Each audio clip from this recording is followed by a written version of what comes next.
इस कहानी के सभी पात्र और घटनाएं काल्पनिक हैं, जिसका किसी भी व्यक्ति या घटना से कोई संबंध नहीं है। यदि किसी घटना के साथ इसकी समानता होती है, तो इसे मात्र एक संयोग कहा जाएगा।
दिगंत और अनंत तक गूंजायमान है।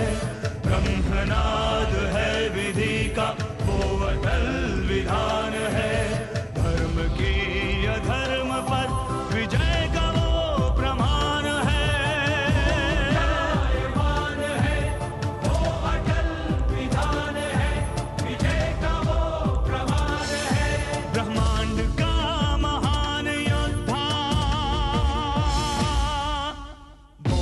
आर्यमान है।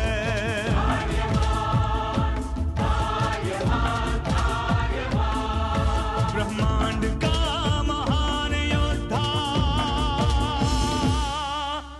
वो आर्यमान है। आर्यमान है।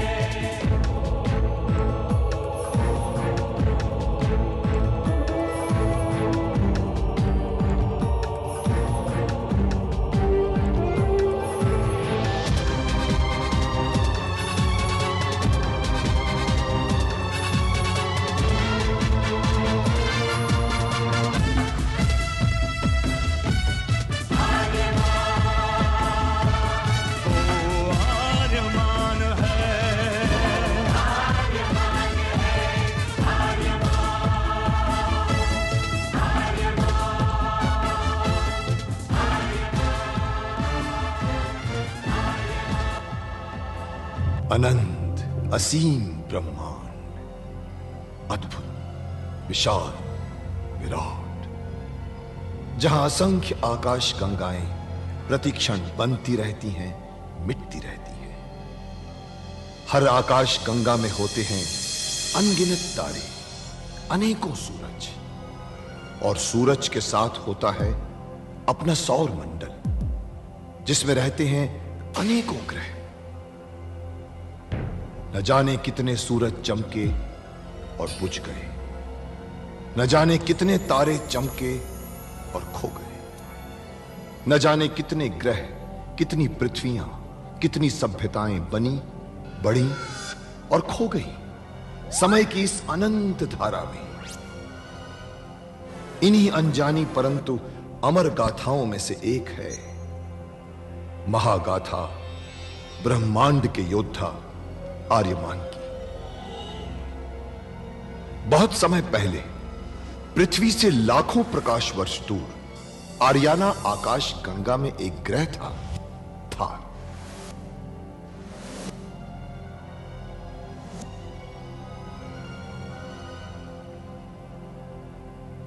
थार एक रेगिस्तान था, पानी की बूंद नहीं थी, फिर भी पूरे ब्रह्मांड के लिए मूल्यवान था थार, क्योंकि थार में थी ऐसी खाने जहां से दुर्लभ जीवनदायी पदार्थ निकलता था, जिसे थारस कहते थे। यह किसी भी ग्रह की जहरीली से जहरीली हवा को भी रासायनिक प्रक्रिया से प्राणवायु बना देता था, जीने के लायक बना देता था। कहावत थी, थारस जिसके वश में, पूरी आकाश गंगा उसके वश में। आर्याना आकाश गंगा की संरक्षक संस्था ओमियान के नियमों के अनुसार थारस को कोई भी व्यक्ति अपने वश में नहीं कर सकता था। यहां तक कि थार ग्रह का राजा जारांत भी नहीं। राजा होते हुए भी जारांत अपना राज्य गणतंत्र प्रणाली से चलाता था। खानों से निकलने वाले थारस का 25% भाग ही थार ग्रह के हिस्से में आता था। बाकी का हिस्सा ओसेक अंतरिक्ष संगठन में चला जाता था। ओसेक आरियाना आकाश गंगा के व्यापारियों का संगठन था और जिसका संचालन अंतरिक्ष में बनाए गए एक कृत्रिम ग्रह ओसेक से होता था। मगर ओसेक संगठन में कई व्यापारी ऐसे भी थे जो अति महत्वाकांक्षी थे, जो पूरे ब्रह्मांड में अपना आधिपत्य स्थापित करना चाहते थे। परंतु जब तक ओमियान था तब तक कोई कुछ नहीं कर सकता था। ओमियान अंतरिक्ष के लोगों की संरक्षक संस्था थी, जो अंतरिक्ष के निवासियों के हितों का पूरा ध्यान रखती थी और अपनी शांति सेना के द्वारा संपूर्ण ब्रह्मांड में शांति और व्यवस्था बनाए रखती थी। इसी ओमियान संस्था का अध्यक्ष था महान होशिंग। होशिंग जिस ग्रह पर रहता था उस ग्रह का नाम था गुरुक्षेत्र, जहां आज छिड़ी हुई है एक महाजंग।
आपका स्वागत है ओमियान में।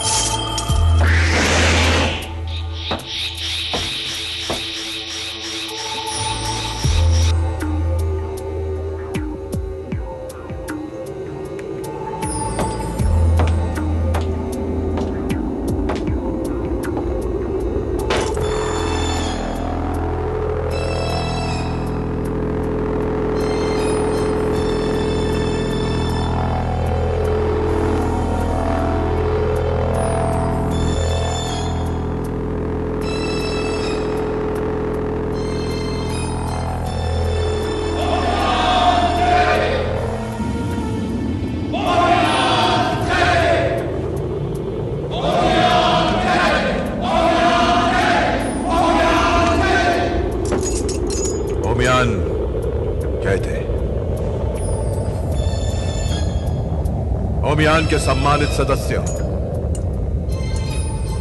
हमें इस बात का अत्यंत खेद है कि आज हमारे सामने एक बार फिर विनाश का कारण उपस्थित हो गया है, जिससे ओमियान के अस्तित्व के समाप्त होने का भय उत्पन्न हो गया है।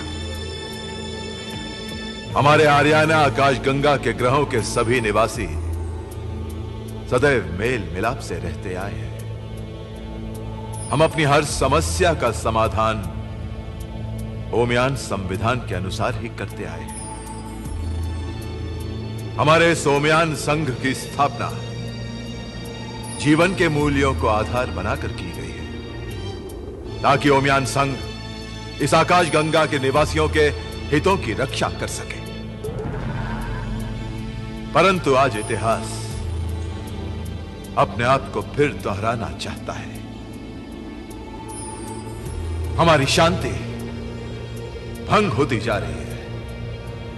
हमारी आकाश गंगा पर संकट के बादल घिर आए हैं। और उस संकट का नाम है नरक।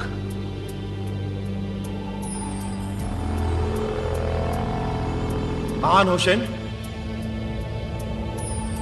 हमने तो सुना है कि नारक जोबो ग्रह के महाराज शोण की पुत्री से बलपूर्वक विवाह करना चाहता है।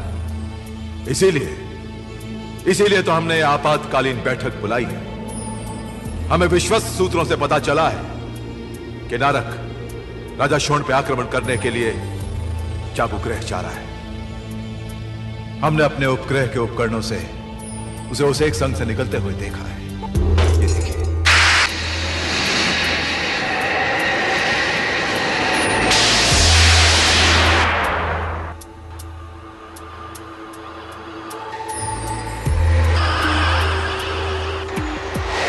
तो इस बारे में ओमियान का निर्णय क्या है महान होशिन? हमारा ओमियान संघ किसी भी समस्या का निर्णय लेकर चेतावनी दे सकता है, पर दुष्टों के इरादे और अहंकार की जय यात्रा को नहीं रोक सकता और न ही बदल सकता है भविष्यवाणियां। क्या भविष्यवाणी हो सकती है महारोशन? भविष्यवाणी यह कहती है कि महासामंत नारक जिस रासा से विवाह करना चाहता है, उसी रासा का पुत्र उसका संहारक होगा, उसकी मृत्यु का कारण बनेगा। भविष्यवाणी यह भी कहती है कि रासा का यह पुत्र थार का मुक्तिदाता, और जिस क्षण वो जन्म लेगा उस क्षण थार में हजारों वर्षों के बाद बरसात होगी। परंतु अहंकार से घिरा हुआ मूर्ख नारक इस भविष्यवाणी को नहीं जानता और अपनी मृत्यु को जन्म देने वाली रासा से बलपूर्वक विवाह करने जाबूग्रह जा रहा है।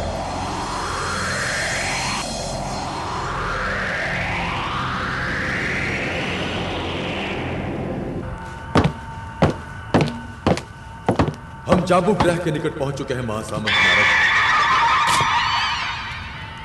लेकिन एक बात मेरी समझ में नहीं आई। आप चाहे तो संपूर्ण ब्रह्मांड की एक से एक सुंदर कन्या को अपनी दासी बना सकते हैं, फिर आपने रासा में ऐसा क्या देखा जो आप उसे ही अपनी पत्नी बनाना चाहते हैं? कुर्बक, तुम नहीं जानते, रासा अद्भुत गुणों की स्वामिनी है। अद्भुत गुण? वो कैसे? रासा का सबसे बड़ा गुण यह है कि वो सवितान आश्रम की परम योग्य शिष्या और स्नातक है। सवितान आश्रम की स्नातक और शिष्या होने से क्या होता है महासामंत? कुर्बक, सवितान आश्रम एक ऐसा महिला आश्रम है जहां महिलाओं को शक्ति संपन्न और स्वावलंबी बनाया जाता है।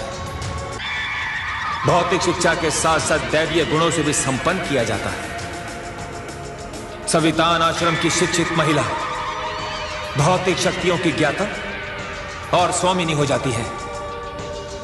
संसार में उससे कुछ भी अप्राप्य नहीं रह जाता। अच्छा, तो रासा ऐसे सवितान आश्रम की शिष्या है? सिर्फ शिष्या ही नहीं, सवितान आश्रम की लड़कियों में सबसे बड़ी विशेषता यह है कि उनके द्वारा पैदा की गई संतान बहुत ही महान और तेजस्वी होती है।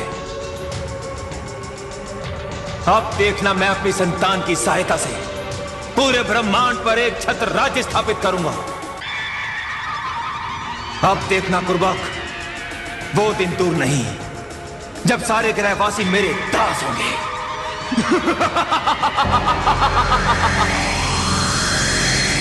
जाबूग्रह के सभासदों, हमें विश्वस्त सूत्रों से पता चला है कि महासामंत नारक हम पर किसी भी क्षण आक्रमण करने वाला है।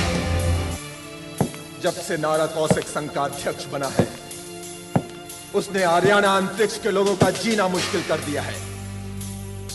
वो छोटे मोटे राजाओं को कर्ज देकर अपनी मुट्ठी में कर लेता है और फिर धीरे धीरे उनकी सारी संपत्ति कौशिक संघ में मिला लेता है।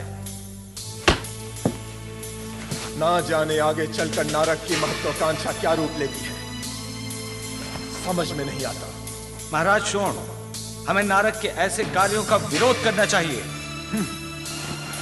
जब हर कोई अपनी आवश्यकताओं की पूर्ति के लिए उसकी शरण में जाता है तो कोई उसका विरोध कैसे कर सकता है? दूसरों की मजबूरी का फायदा उठाकर उनको कमजोर करना नारद की एक चाल है, लेकिन उसकी इस चाल का कोई जवाब तो ढूंढना ही चाहिए। महाराज शोण को शीघ्र सूचित करो। महाराज शोण की जय हो।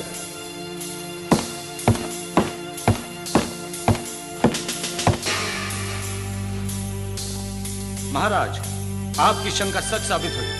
उपग्रह के पर्दे पर मैंने अभी भी देखा कि नारद की सेना हमारे जाबू ग्रह की ओर आ रही है और वो लोग कुछ ही दूरी पर हैं। हमारी सेनाओं को सावधान कर दो, जाबो के चारों तरफ घेराबंदी कर दो। मैं किसी भी कीमत पर नारद के नापाक इरादों को कामयाब नहीं होने दूंगा, चाहे उसके लिए मुझे अपनी जान ही क्यों न देनी पड़े। पिताजी, आप ऐसा मत कहिए। रासा, अपने जीते जी मैं आपको ऐसा नहीं करने दूंगी। आपका जीवन अमूल्य है।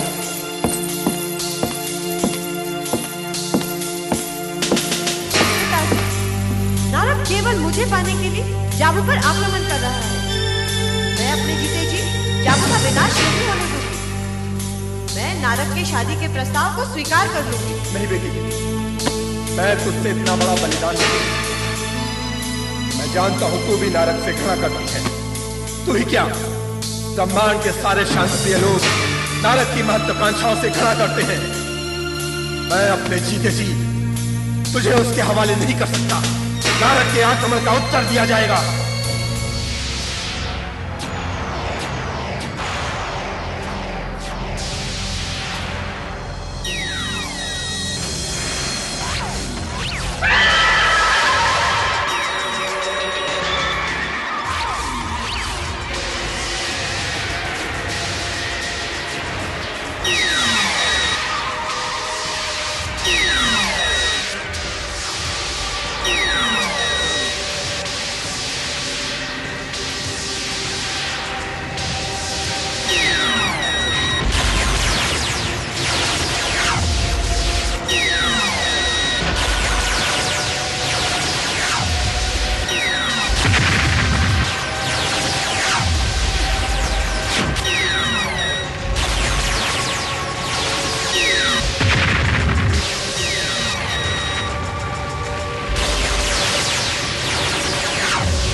महाराज शोण को खबर कर दो, हम हारने की स्थिति में हैं।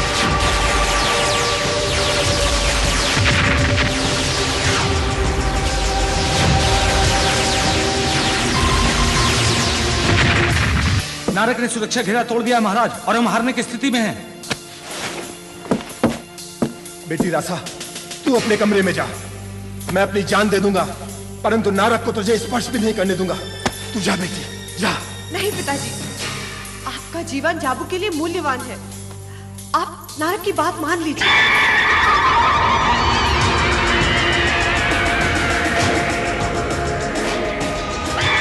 महाराज, महाराज, नारद ने अंतिम चेतावनी भेजी है।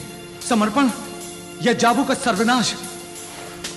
सेनापति, आप नारद को संदेश भेज दीजिए। मैं तैयार हूं।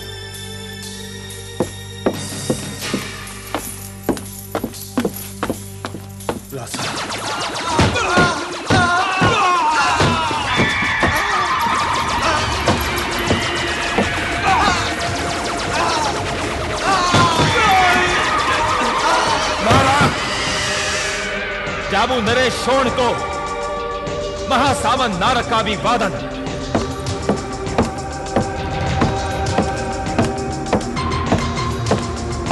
नारद, ये अन्याय है। मैं ओमियान में जाऊंगा, उनसे प्रार्थना करूंगा, ये अवश्य मेरी सहायता करेंगे। ये तुम्हारी भूल है शोण, वो तुम्हारी कोई सहायता नहीं करेंगे। ओमियान ब्रह्मांड का संरक्षक है। ब्रह्मांड में शांत व्यवस्था का उत्तरदायित्व ओमियान पर है। तूने ब्रह्मांड का संविधान भंग किया है, तुझे दंड अवश्य मिलेगा। दंड, और वो भी नारद को। पहले ये बता शोण, तेरी पुत्री रासा कहाँ है? रासा तुझे नहीं मिलेगी। कैसे नहीं मिलेगी? मैं उसे ब्रह्मांड के किसी भी कोने से खोज निकालूंगा। इसकी कोई आवश्यकता नहीं है नारद, मैं यहाँ हूँ। ये हुई ना बात।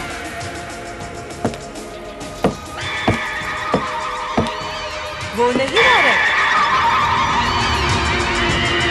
मैं यहाँ हूँ।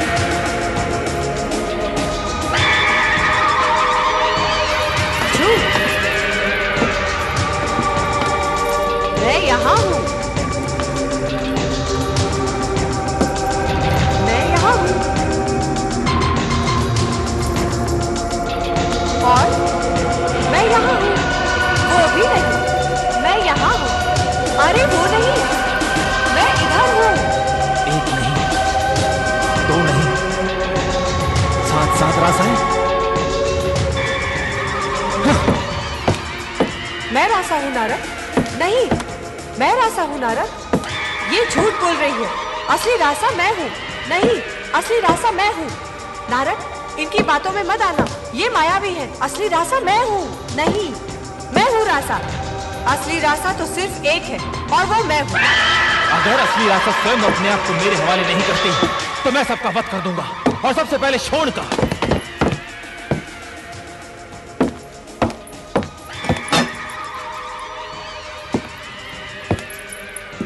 ठहरो, मैं तुम्हारे साथ चलने के लिए तैयार हूँ। नहीं, हमें तुमसे यही आशा थी रासा।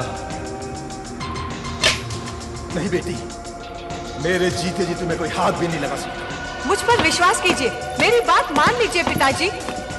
मैं अपने पिता का और सहेलियों का वध होते नहीं देख सकती।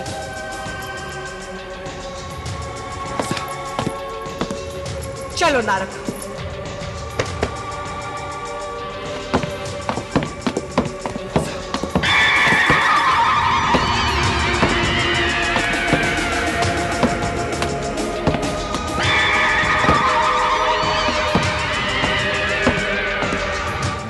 तो क्या ये नारक वही नारक है आचार्य, जिसका आतंक आज पूरे ब्रह्मांड भर में फैला हुआ है? हां, वही नारक। और दुख की बात तो यह है कि उसकी पैशाचिक शक्तियां और भी बढ़ गई हैं, वो और भी खुखार हो गया है। तो आपने उसे रोका क्यों नहीं आचार्य? रोक सकता था, लेकिन उसे रोकना मेरे भाग्य में नहीं है। उसे रोकना तुम्हारे कर्म में है आर्यमान। कुरुक्षेत्र की तुम्हारी सारी शिक्षा तुम्हें उसी लक्ष्य तक पहुंचाने के लिए की गई थी। आपने ओमियान में भविष्यवाणी की थी कि रासा का पुत्र ही नारक का संहारक होगा। भविष्यवाणी तो विधाता करते हैं, मैंने तो केवल सत्य सुनाया था। हाँ, रासा का पुत्र ही नारक का संहारक होगा। तो क्या मैं रासा का पुत्र हूं? हाँ। अर्थात नारक मेरे पिता है? नहीं, परंतु नारक तो रासा को उठाकर ले गया था ना। ये जीवन बहुत रहस्यपूर्ण है आर्यमान। जो होता है वो दिखता नहीं, और जो दिखता है वो होता नहीं। तो जो कुछ भी हुआ है, क्या वो सत्य नहीं था? सत्य था, परंतु एक और सत्य समय की गर्भ में प्रतीक्षा कर रहा था। कौन सा सत्य? तुम्हारे जन्म का सत्य।